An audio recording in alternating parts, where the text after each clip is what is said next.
There once was a boy who never truly felt like he belonged.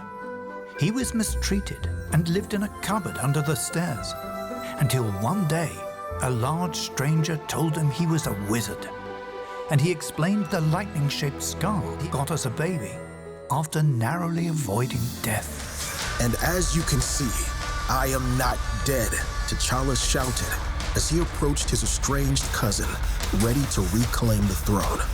Although his adversary would not yield, those loyal to him fought back valiantly, inspired by 1.21 gigawatts of electricity racing through the flux capacitor, giving the DeLorean enough power to make it back to 1985. Marty smiled. He was headed home after what could only be described as... After what could only be described as some sort of dream, she finally realized she could find everything her heart desired in her own backyard. She clicked her heels together 3 times and said, "If you build it, they will come, Ray. The one constant through all the years has been baseball. This field, this game, it's part of our past. It reminds us of all that was once good and it could be again." And then Ray looked up and saw the young baseball player waiting on the field was actually his father.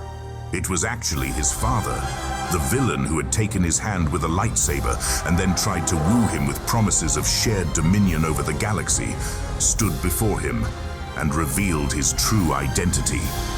He stood there stunned as the music swelled to close out the shocking, powerful scene.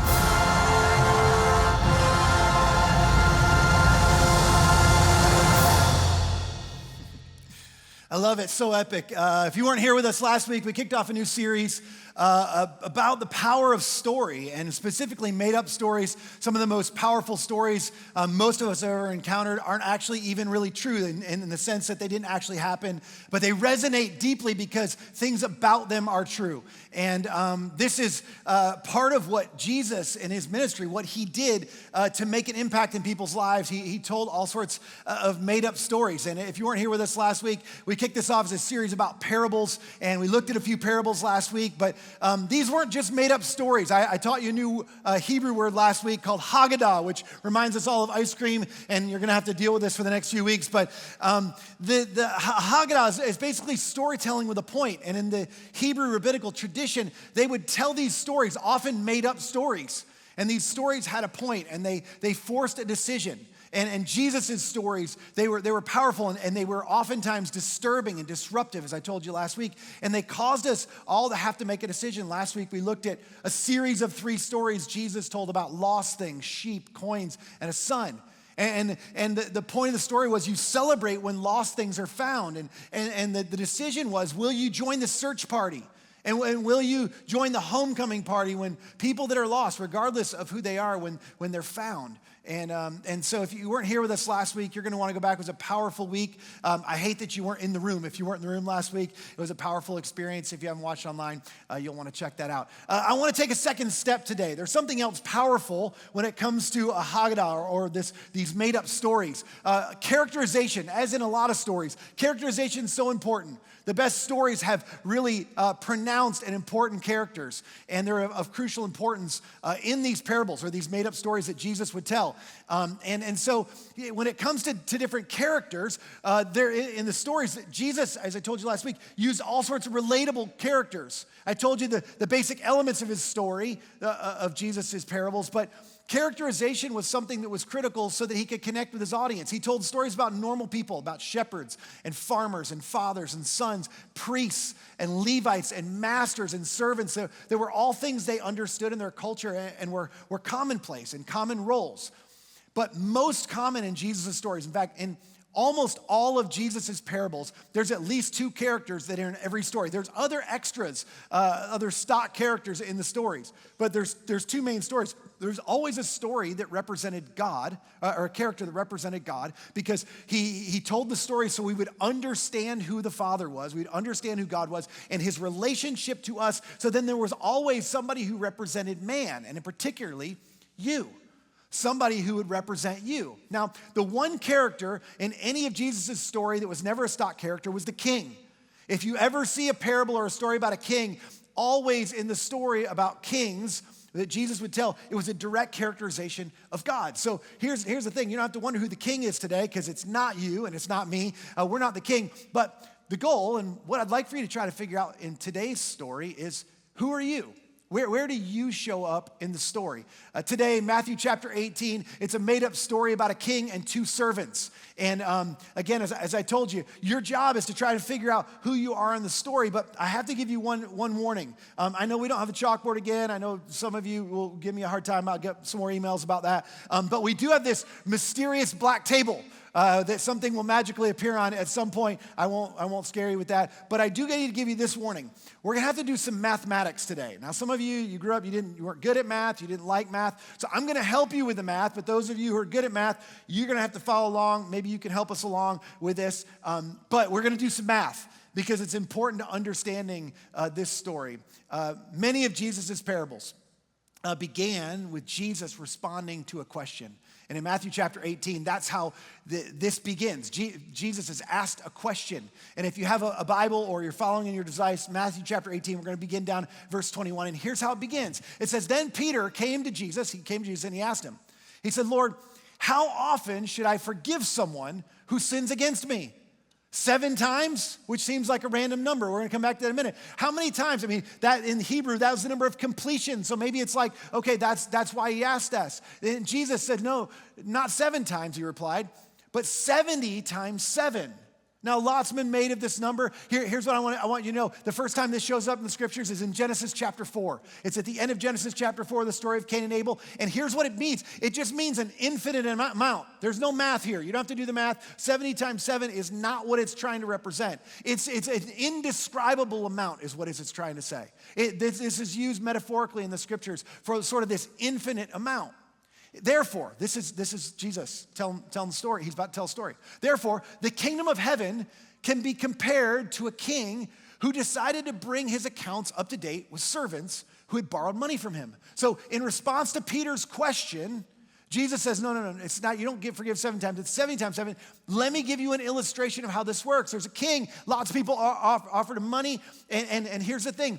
This represents the kingdom of heaven.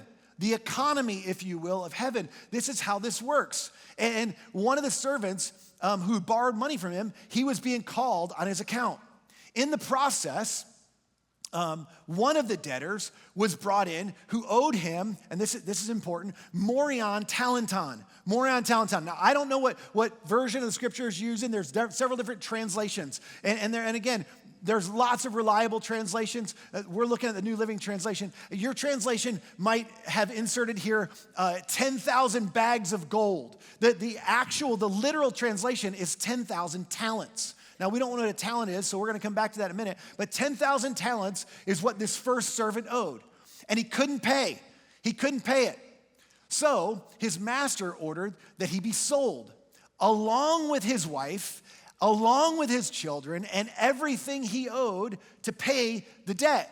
And it wasn't even going to cover it. But it was demanded that he basically his whole life be liquidated. But the man fell. He fell down before his master and he begged him, please be patient with me and I'll pay it all. So he's pleading with the king, his master, and he's saying, look, don't sell me into slavery. Don't sell my family. Please just give me some more time.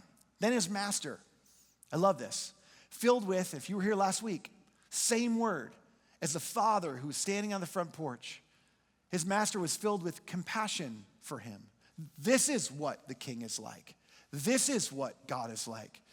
He was filled with compassion for him, and he released him, and he forgave his debt.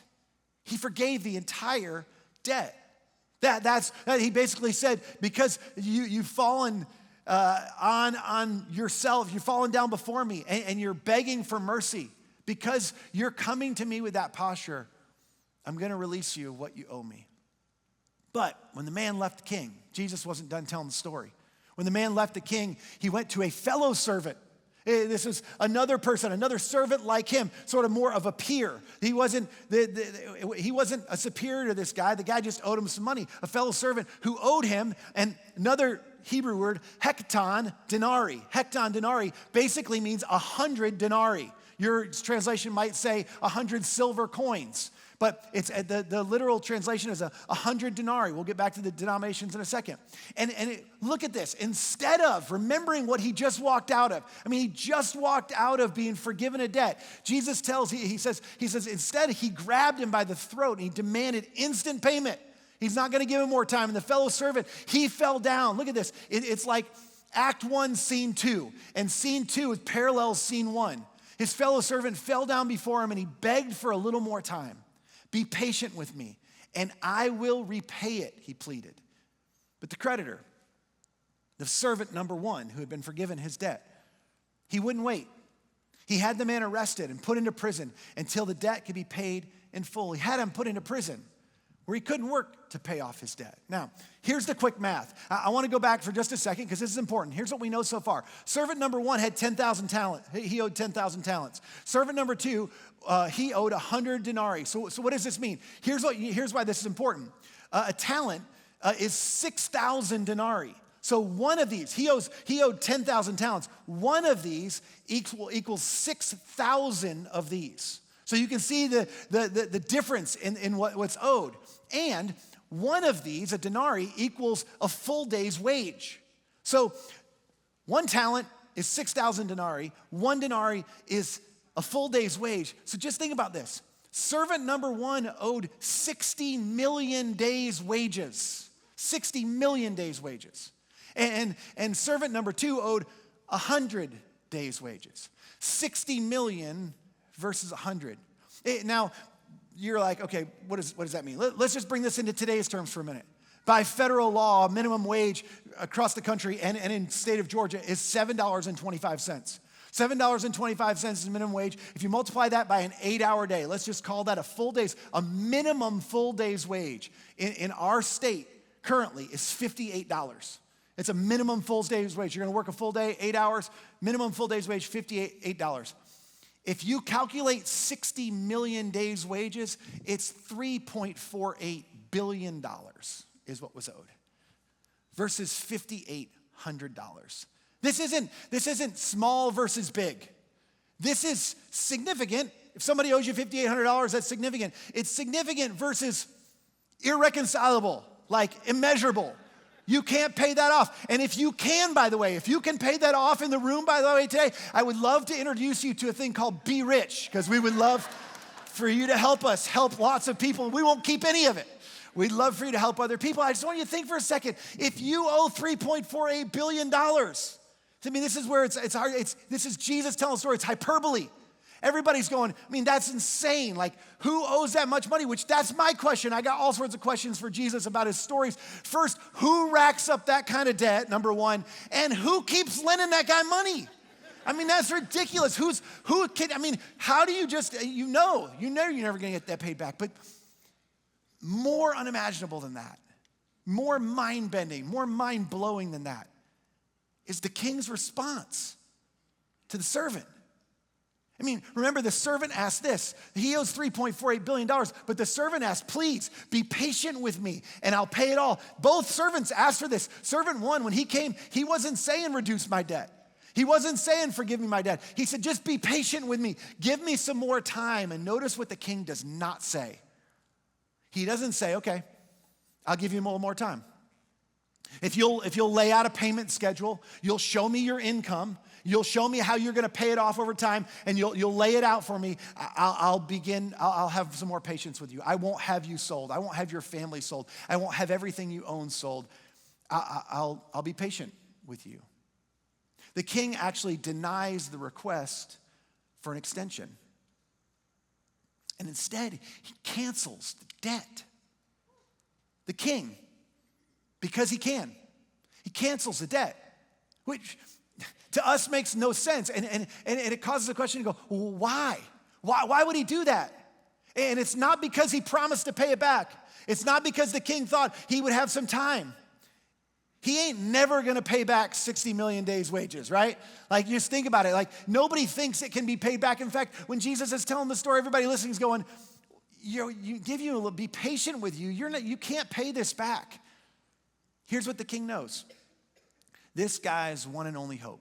Not just his hope. His whole family's hope. His whole family's hope for not being sold into slavery was mercy. It was grace. It was canceling the debt. It was forgiving the debt. And because the king is merciful, that's exactly what servant number one gets. And he walks free. Remember what Jesus said? That's what the kingdom of heaven is like. I know that doesn't make any sense in your economy, because in business, and if you're a creditor, this doesn't make any sense. You can't cancel a debt like that. Like there's no tax benefit enough, which didn't start till the 1400s anyway. There's no tax benefit enough to make that make sense. And as unimaginable as that is, what's equally unimaginable, but for a totally different reason, is the fact that he walks free. And when he walks free, he walks out into somebody indebted to him. How amazing is that? Before we talk about what he does, he walks out and it's like the role reversal. He walks into somebody who owes him in the same way he just walked out of somebody who he owed that set him free. Years ago, some of you, how many of you guys have played Uno before? We grew up playing Uno. Okay, a bunch of you played Uno. How many of you played Uno Flip? A lot less of you, but some of you. That's good. So Uno Flip, if you don't know what this is, it was sort of honestly, I think the original Uno is better. The originals are always better than the sequels and all that type of stuff. But Uno Flip was sort of like a twist on the game. I think they needed to reinvent themselves. And Uno Flip, if you don't know this, there's actually two sides to the cards. And when you're playing the game, you can like have a good hand and like think like, okay, I got great cards. I'm gonna get out quickly. Like, you know, I can win this game. And then all of a sudden, somebody plays the flip card, and you have to flip to the other side. And your cards on the other side might be a disaster, like when you flip them over. And so the game's constantly changing. Well, one of the other cards in the game, I mean, there's several different things. I mean, you can give like, and you know, in the regular Uno, draw 4 is like the worst. I mean, I think you can get like one where you like draw 20. And like, there's all sorts of crazy things that happen in this game. And it's actually a lot of fun. They messed up the original game a little bit, but it's a lot of fun. Well, one of the cards, which is awesome, is a card. If you get this card, you can actually trade cards with somebody else in the circle. So we're playing this game. We're all playing as a family. It's a few years ago. My youngest was about 6, and my youngest, he got like the draw 20. And and the other thing is you can choose who you want to draw the cards. So he plays down the draw 20, and I'm close to winning the game, and I had won a few times, and truth be told, I'm pretty competitive, and I win a lot in our family. I told you I don't let my kids win anything, ever. I don't think that's merciful. I don't think that's loving. I think that's lying to your kids, okay? So I don't let them win. So he drops the draw 20 card, and he's like, Dad's taking the 20 card. So I pick up the cards, and everybody's laughing. We're having a lot of fun. And when I pick up the cards, one of the cards I get is the card to trade cards with somebody else. So great. Comes around to my turn. He's only got a few cards left. He's in the winning position. I'm just waiting. I get my cards, and I pull out the card, and I said, how the tables turn. And I set down the card. And he's like, what does that mean? I was like, this is the trade card. And he's like losing his mind. Like he thought he's winning, and you know, he's losing his mind. So I give him all the cards, and then the next in line, and I'm a little ashamed to say this, but my family has followed suit. And so one of my older kids heaped a bunch more cards on him to just, you know, have fun in the moment. So he's like, his little hands can't even hold all the cards he has at this point. And he's sitting over there, and as it's getting closer to his turn, I see this little smirk on his face. And he pulls out a card, and he said, how the turntables.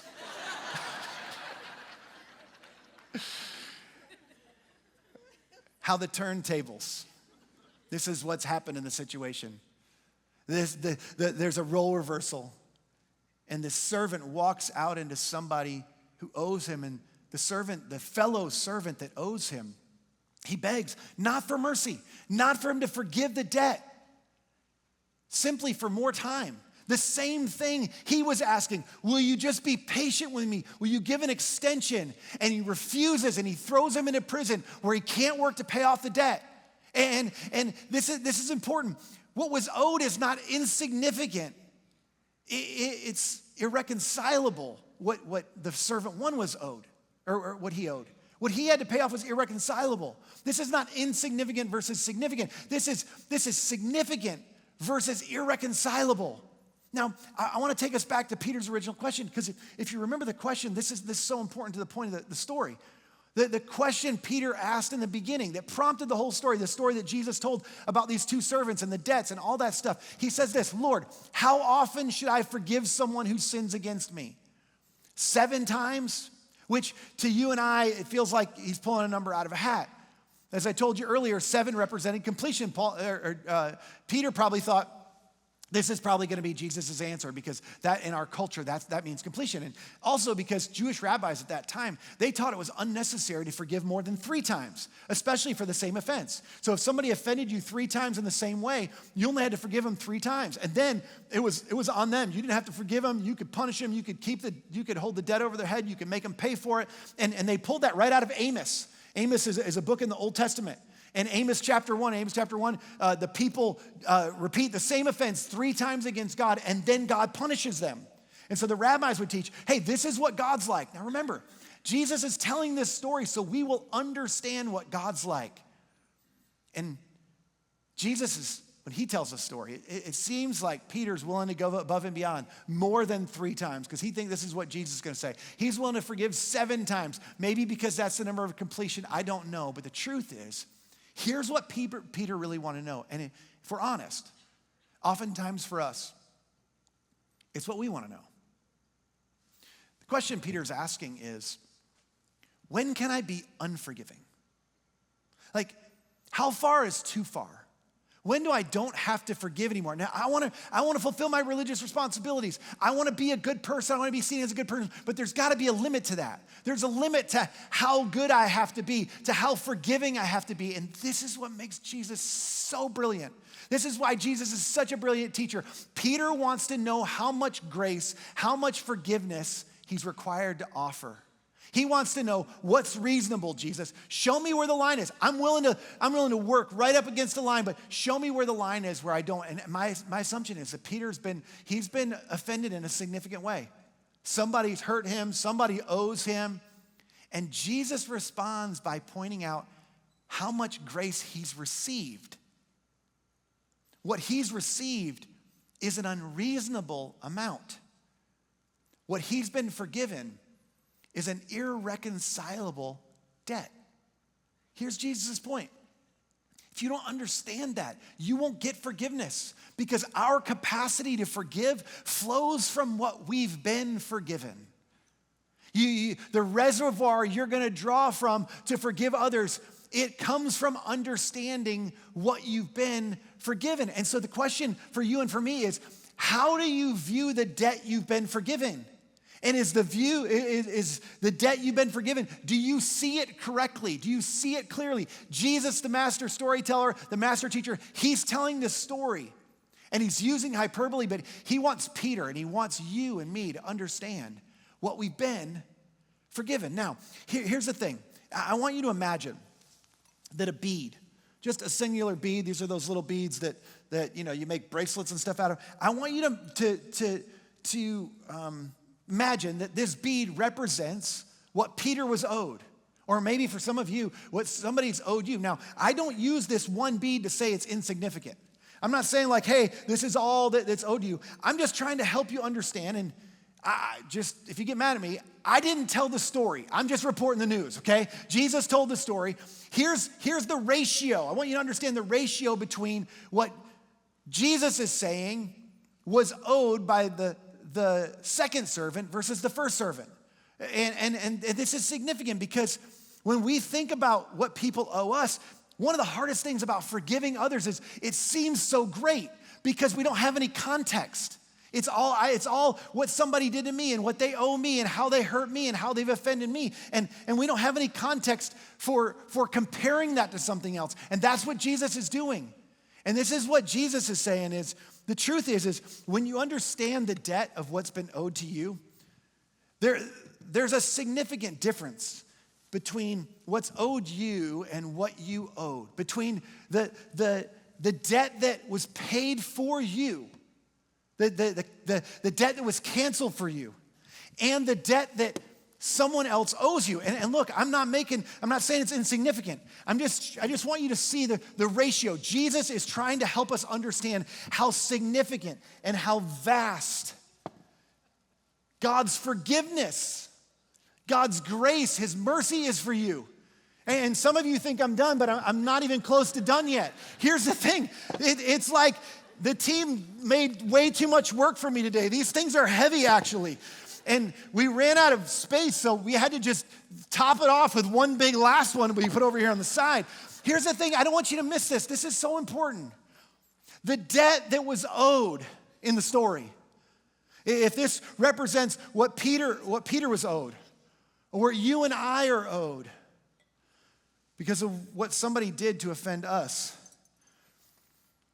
what we've been forgiven in Jesus' story is 600,000 times greater. That's the ratio between 5,800 and 3.5 billion. It's 600,000 times. Now here's the thing. I don't want you to get lost. I don't want you to get lost in this. Look, some of you may have been owed something like this. It may be greater. I don't know what it is. I think Jesus is saying, hey, on average, the truth is it's not insignificant, but it's not irreconcilable. It's not like this. And here's the question you have to wrestle with, is which servant do you believe you are? I mean, are you the servant that owes this? Or are you the servant that owes this? And this is where we get lost in the story, is when we don't recognize who we are. See, the decision you have to make is, will you forgive just as you have been forgiven? Now, some of you, this is real talk. Some of you, like Peter, you've been hurt, you've been offended, you've been wronged by somebody, maybe by more than one somebody. And for some of you, the offense was significant. Maybe it involved abandonment, a painful betrayal, infidelity, or abuse. And what they owe you feels unforgivable. The suggestion of forgiveness, I'll just say this, for you, it feels insensitive. It may even feel offensive. Some of you are thinking, it's not that simple. And here's what I want you to hear from me. You're right. Kind of. It's not simple. And it's not that simple. Here's the harsh truth about forgiveness. The reason forgiveness is so hard is because to forgive somebody else, you have to absorb the cost. You're deciding they no longer owe you. And in doing so, you're going to absorb the pain they caused you rather than making them pay for it. And nothing about that is simple. Think about it. Isn't it true? Some of you, you've been offended. Somebody's hurt you in a significant way. Isn't it true when it comes to significant offenses?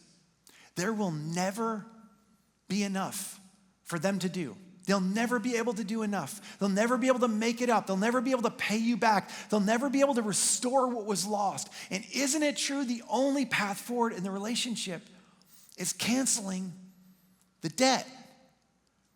Now, this is important. You can't do this until you first considered or counted the cost of all of what you have to absorb. And you know this, because when somebody's hurt you, or even when somebody owes you something, you can't actually reconcile. You can't make the relationship right until you've talked about what actually happened and why it mattered and how it hurt. And both parties understand this. I've told you this before. When my kids, I try this, and I'll just tell you, every time I explain them, I have to re-explain. Because what happens is something happens between two of my kids. Somebody does something to somebody, and then they do something back, and then like that, eventually it comes to me, and I'm some sort of how I have to be a referee dad. And so they're bringing it to me. And some of you you been in this position? They bring it to you and everybody's telling their story and you finally figure out somebody really did hurt somebody or wrong somebody else and somebody needs to apologize. And so, we get to that point, we finally realize, and one of my kids will say, sorry, and the other one will say, it's okay. And I'll be like, no. It's not okay. You can't say that. And some of you today, it's tempted, you just want to dismiss it, you just want to be over, and you just want to go, it's okay. It doesn't work that way. It mattered. And you can't offer true forgiveness. I tell my kids, look, you need to talk about why did it hurt? What did they do? And then you need to ask for forgiveness. You need to count the cost. I mean, and this is true for some of you, you've been hurt in such a way that you need to talk to somebody and you need to understand the full weight of the cost that you're having to absorb. And you can't close your eyes to any part of the cost. I told you, it's not simple and it's not easy. You can't close your eyes to any part of the cost you're having to absorb. And if you do, you're incapable of actually canceling the entire debt. It's like telling somebody who owes you $3.5 billion, yeah, you can pay me $5,800. Because I'm going to assume that's all you owe me. And it's not the case. And I just want you to hear me say this too. Look, if you're not ready, it's okay. It's okay to not be ready. You can't do this until you are ready. Trust me. You need to know the full weight of the cost before you can forgive. And forgiveness oftentimes happens in layers. I learned that from my therapist, just so you know. You have to forgive certain people in certain situations in layers. In the meantime, here's something I've learned. Progress is adding up the cost. I don't mean remunerating and dwelling on the pain and the hurt so that you can gain anger towards that person.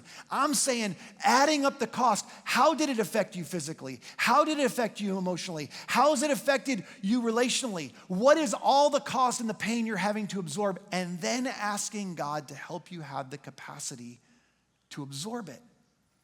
That's what this story's about. But you can't get stalled out there because there's significant personal consequences when we refuse to forgive. You have to keep making progress and understanding the total weight of the cost of what somebody did to you, or maybe multiple people have done to you, or what they didn't do for you.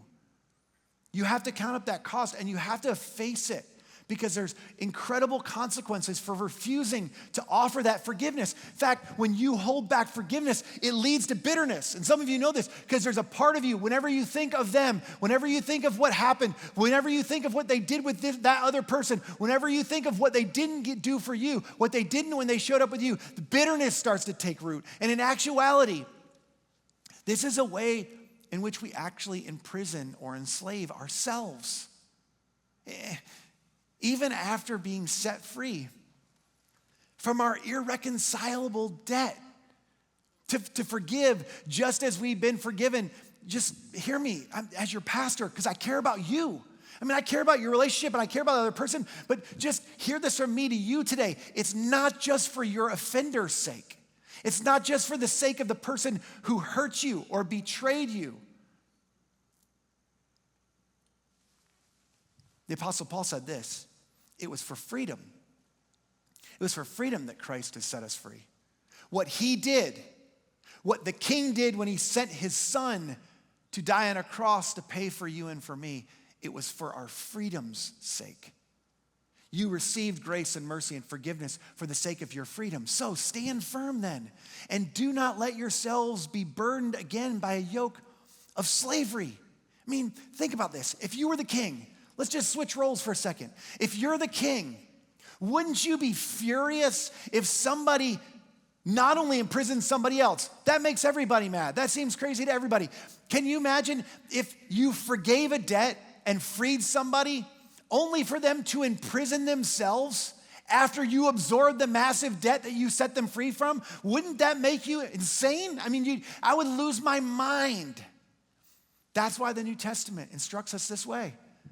It says, look, make allowance for each other's faults. And you're like, no, this wasn't a fault. This was evil. This was brutal. This was mean. This was beyond that. This was intentional. This was so hurtful. It was a fault. They have faults just like you have faults. They failed just like you failed. It says make allowance for each other's faults and forgive anyone. Not just the people that are easy to forgive, not just the people you want to forgive. Forgive anyone who offends you. Remember, the Lord forgave you, and so you must forgive others. Jesus would say, based on a story.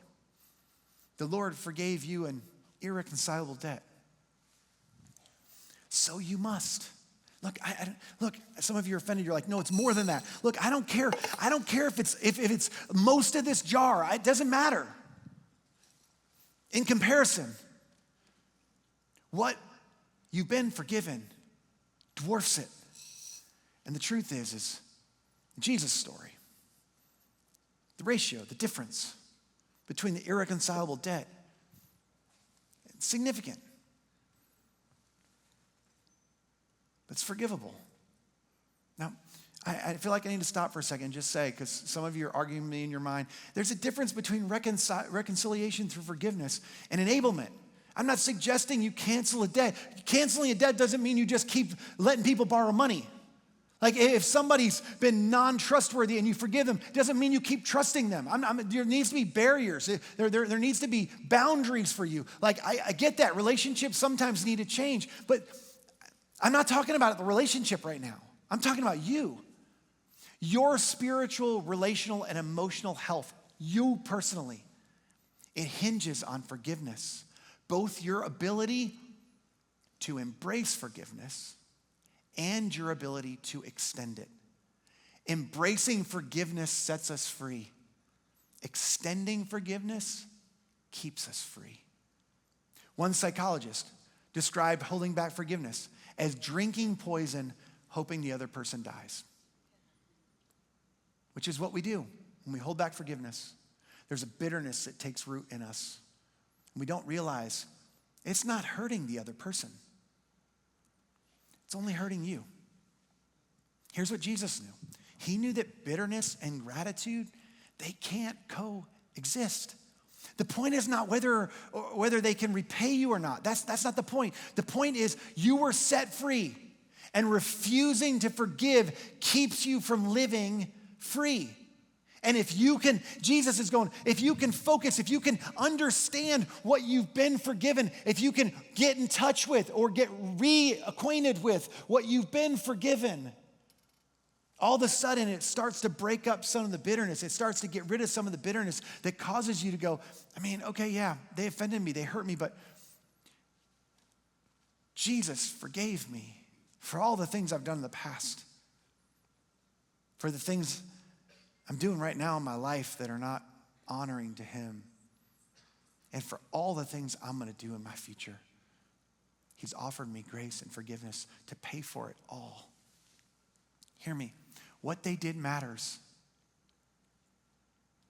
It hurt you. I've sat with lots of people as a pastor who are hurting.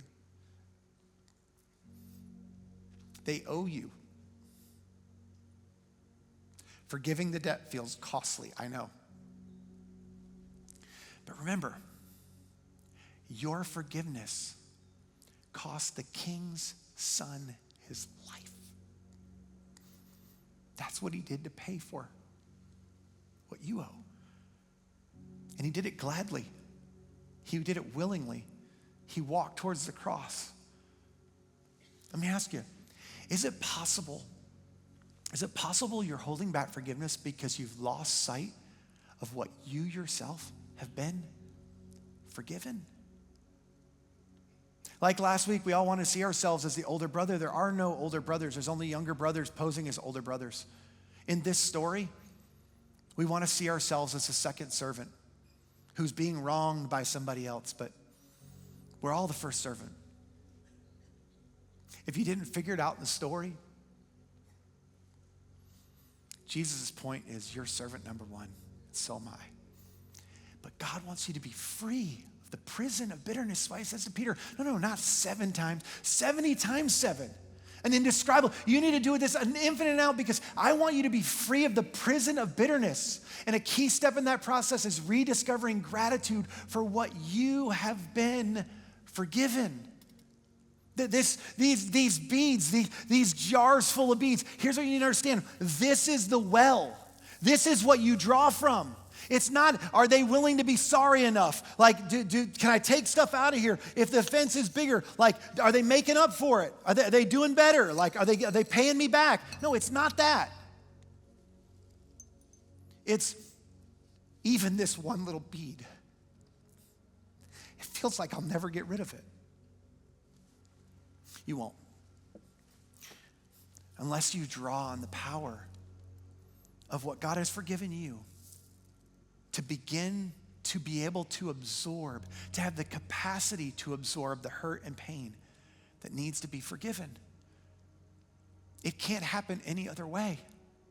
Listen, if you're here today and you're not a Jesus follower, I'm so glad you came. Or if you're watching online and you don't consider yourself a Jesus follower, here's what I want you to know. I love that you're here. I'll just level with you. This is not just true theologically, it's true psychologically. Without the grace of somebody else, without an outside source, there's some hurt that can't be forgiven. The way I would say it is, without the grace of Jesus, without this sort of reservoir of grace and forgiveness in your life, some hurts and some offenses will be impossible to forgive. Humanly speaking, we just don't have a well deep enough to draw from to offer that kind of forgiveness to other people. The point of the parable is there's nothing we can do to reconcile the debt between us and the king. He chose to forgive it. Back to the earlier question I asked, who continues to lend this guy money? Who continues to let him rack up such a debt? But isn't that what we do? Come on. That's who we are. And I'll tell you who does it. Someone with unlimited resources to forgive and offer grace. And that king, your king, with the unlimited resources says, I will supply you with everything you need to offer the forgiveness that you need to offer to somebody else. That's the nature of God's grace. It is his well of grace by which we're all forgiven. And it's also his well of grace by which we all forgive. Okay, lastly, if you're following along in your Bible, you may have noticed I stopped short of the most disturbing part of this parable. And I'm going to read it before we finish because I don't want to skip anything. I don't like to skip. I mean, sometimes go through and it's like, oh, I don't like that one. I'm going to skip it. But I told you last week, Jesus told parables to disrupt and disturb. And oftentimes he just walked off. He was comfortable with making people uncomfortable. So, how he concludes this parable is no exception to that. In fact, it's a great example. When some of the other servants saw this, they saw what servant number one did to servant number two. When they saw this, they were very upset. They went to the king and they told him everything that had happened.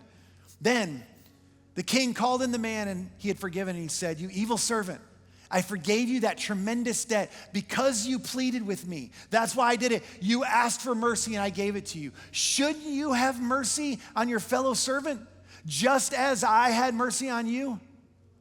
And then the angry king sent the man to prison to be tortured until he had paid his entire debt. And Jesus said this, that's what my heavenly Father will do if you refuse to forgive your brothers and sisters from your heart. Now, if that bothers you, it should. It bothers me. You should think about that. You should think about this. That's where Jesus finished the story and he walked off. So we don't have time for me to tell you what I think that means today. You're going to have to figure that out on your own, just like they did. Jesus walked off. That's where he ended the story and said, that's where we're going to finish today. But you should think about that. It should bother you because your heavenly Father cares most about your heart. He wants you to be free. Forgiveness is a key to that. Let me pray for you. God, thank you today for this truth. Thank you for this powerful and brilliant made-up story. Thank you that what matters most to you is our heart. Pray for hearts all across this room and all across the internet, people listening way later to all this. Pray for somebody first today who needs to extend forgiveness, needs to extend grace and mercy, and they can't even imagine how that's ever going to be possible. I pray you'd lead them back to the well of your grace. I pray that you'd open their eyes to the fact that they're more sinful and more broken than they could possibly imagine, but they are more loved, more cared for, and more provided for than they could possibly dream. They would understand the depth of your well of grace and mercy and forgiveness from them. And then I pray that they would draw on that to offer it to somebody else. God, I pray for somebody today who's never embraced that. That maybe today for the first time they would recognize that in all their faults and failures, you're not holding any of that against them. You want to cancel the whole debt. All they have to do is receive your forgiveness, to receive your grace and to receive your mercy, of canceling that debt and forgiving it so there's nothing between you and them. I pray that there would be people, many people, who decide today that they're going to trust you in that. Choose not to pray a prayer, but to choose to place their faith, their trust in the fact that there's nothing between them and you because you chose to remove it if they would receive that free gift of grace. I pray many people would do that today for the first time in their own hearts, and they'd share it with somebody else. God, give us the courage to know exactly what to do with what we've heard today, the clarity, and then the willingness to do it so that we can continue to be people who are free, to experience health and wholeness, and we can begin to thrive in life and the life that you have for us, the life that you offer to us. And I pray it in Jesus' name.